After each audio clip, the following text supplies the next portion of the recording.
Kubor Kabatisi TV. Lawan Rashapi dak Modrina Auto Enterprises, Maulai Nongkwar TSS Road Shillong, Ringkat ka 3 Olives Restaurant, M Crown Hotel, Kendaila Shillong, bat ka Orange Nissan Loom Sopo Shillong. One bantit ya kakali Datsun ready go batamai, kabas kem bat bidor.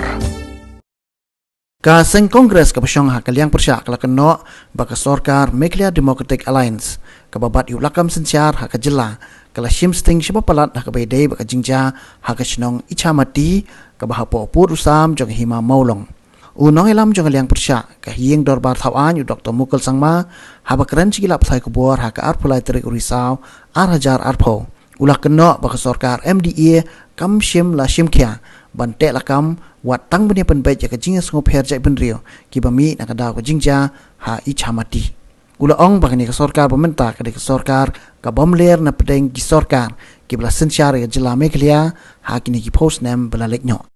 These issues will be taken up in the August House, particularly issue on the problems along the interstate border with Assam. The concern of the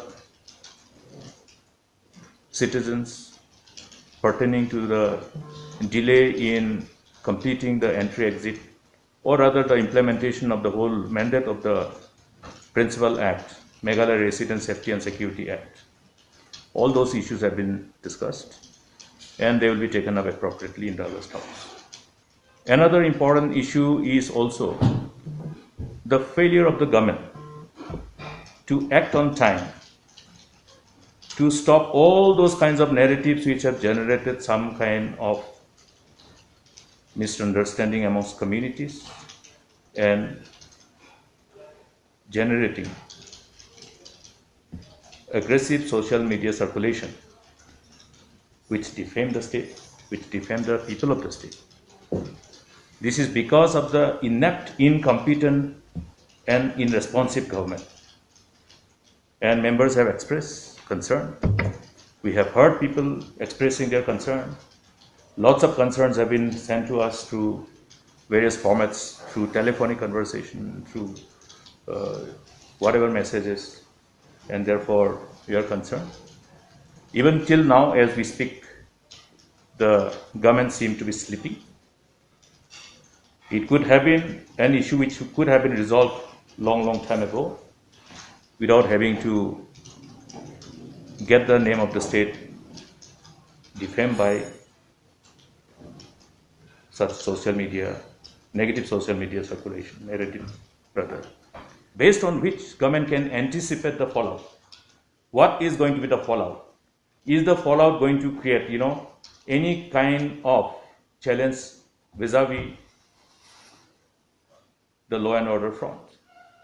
Whether the likely fallout, as anticipated based on those inputs, is likely to have impact on the communal harmony and create an environment which is vitiated and need to be dealt with properly. What has happened with this government? What were they doing when such, vicious, I must say, unpleasant circulations of narratives were being circulated? It's not only within the state, it has gone beyond the boundaries of the state. And it doesn't augur well for the state. We don't want to be painted with that kind of picture. The people of the state are peace-loving. In fact, I remember when I was a student,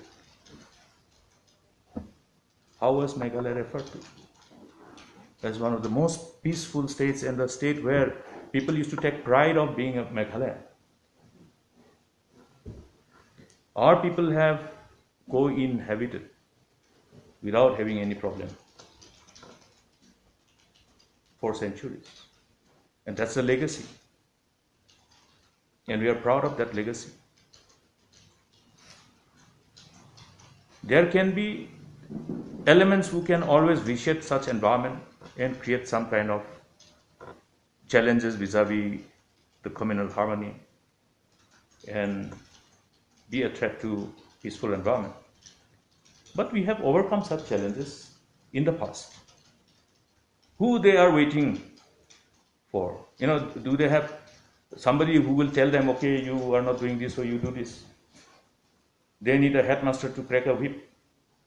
They can't have power and shrug off the responsibility and pass it on to some elections. Elections are bound to happen everywhere. Then will you say that, okay, there is some kind of, similar kind of negative narrative pertaining to some other community, then you will link it to that election of that particular state where that particular community is predominantly inhabited. Friends, what I am saying is that there is lack of seriousness, lack of commitment. Forget about competence. Number of times I have said this is the most incompetent government I have seen. 2 years back I have said, 1 year back I have said. As a citizen I am saying, not also as a LO. I have seen government. Even while I was a student. I had the privilege of watching the proceeding in the August House when I was a student. So it has never happened like this. They are busy doing something else. You know what is that something else? Looting the state. Okay? I see lots of memes being circulated, lots of narrative being circulated in the social media with complete impunity. Somebody saying that, okay, shoot me if I'm wrong, in one of the allegations against the people in authority. That is the kind of circulation in the social media that is taking place. That sets a very unpleasant precedence for all the politicians. People will think 1,000 times before becoming politicians. The way the politicians are being defamed now because of what is happening in the state. I'll be visiting next week different parts of the state along with friends, and I will throw an open invitation to other members of the civil society organizations. The civil society organizations who have stood firmly to defend the state and protect the interests of the state. The civil society organizations of our state has been vigilant, alert.